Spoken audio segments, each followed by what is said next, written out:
అందరికీ నమస్తే. నేను సోషల్ మీడియాలో ఒక వీడియో చూసిన. అది ఎవరిదంటే మన తెలంగాణ రాష్ట్ర మంత్రివర్యులు పొంగులేటి శ్రీనన్న గారిది. ఆయన ఆ వీడియోలో స్పష్టంగా చెప్పడం ఏంటంటే, ఇప్పుడంట మన తెలంగాణ రాష్ట్రంలో భూములు భద్రంగా లేవంట, ఏ రైతు దగ్గర భూమి భద్రంగా లేదంట. ఆయననంట భూమి మన దగ్గర భద్రంగా ఉండే ఒక ప్లాన్ అంట. అది వెతికిండు ఆయన ప్లాను. ఆ ప్లాన్ ఏంటంటే, మనతో ఉన్న భూమి, మనం కొనుక్కున్న లక్షలు పెట్టి కొనుక్కున్న భూమికి ఇప్పుడు ఆయనకు సర్కార్ రకం కట్టాలంట. ఆయన ఆలోచన ఎట్లా ఉందో తెలుసా? వెనకటికి రైతులు సర్కార్ రకం కట్టక వందల ఎకరాల భూమిని వదిలేస్తే ఇలాంటి బడా నాయకులు వందలు వేల ఎకరాలు జమ చేసుకున్నారు. సామాన్య రైతులు సర్కార్ రకం కట్టకపోతే ఆ భూమిని గవర్నమెంట్ ఖాతాకు వాపసు మళ్ళించి అక్కడి నుంచి 5-10 ఇచ్చి పెత్తందారులు తీసుకోవడం జరిగింది. ఇప్పుడు కూడా సేమ్ కాంగ్రెస్ ప్రభుత్వం చేసే ఆలోచన ఏంటంటే, రైతుకు 5, 10, 2, 3 ఎకరాల పొలం ఉంటే ఆ రైతును ప్రశాంతంగా బతకనివ్వట్లేదు, రైతు బంధు ఇవ్వట్లేదు,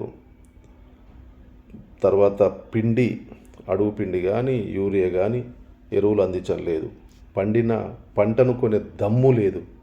కానీ అదే రైతు దున్నుకొని బతికే భూమికి, రైతు లక్షలు పెట్టి కొన్న భూమికి వీళ్ళంట సర్కార్ రకం కట్టించుకుంటారంట. వీళ్ళ ఆలోచన చూసినవా ఎంత దిగజారిపోయిందంటే, కాంగ్రెస్ ప్రభుత్వం ఆలోచన రైతుకు ఏం చేయనిక చేతగాక రైతును ఒక కంట నీరు ఒక కంట ఓపిస్తున్నారు. మీకు ఈ పాపం ఊకే పోదు, ఇప్పుడు సంతోషపడుతున్నారు.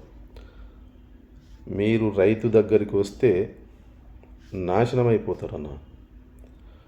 రైతు హాయిగా పంటలు పండించుకుంటున్నారు. ఆ పంట కొనండి, రైతుకు సకాలంలో ఎరువులు అందించండి, రైతు బంధు వేసేది బంద్ చేసి రైతు బంధు వేయండి. నా తెలంగాణ మహిళలకు 2,500 రూపాయలు ఇస్తామంటారు ప్రతి నెల, అది ఇవ్వలేదు. ఏది ఇవ్వకపోగా ఇప్పుడు సర్కార్ రకం ఎకరాకు ఇప్పుడు పెరిగిన ధరల ప్రకారం సర్కార్ రకం కట్టించుకుంటే రైతుకు భద్రత, భూమి భరోసా ఉంటుందని చెప్తున్నావు.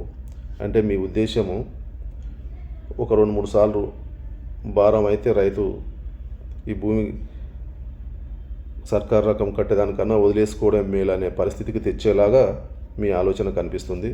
ఇది మంచి పద్ధతి కాదు. చేతనైతే ఆదుకోండి రైతును, చేత కాకపోతే మూసుకొని కూర్చోండి. కానీ రైతును మోసం చేసే పని మంచిది కాదని తెలియజేస్తున్నాం.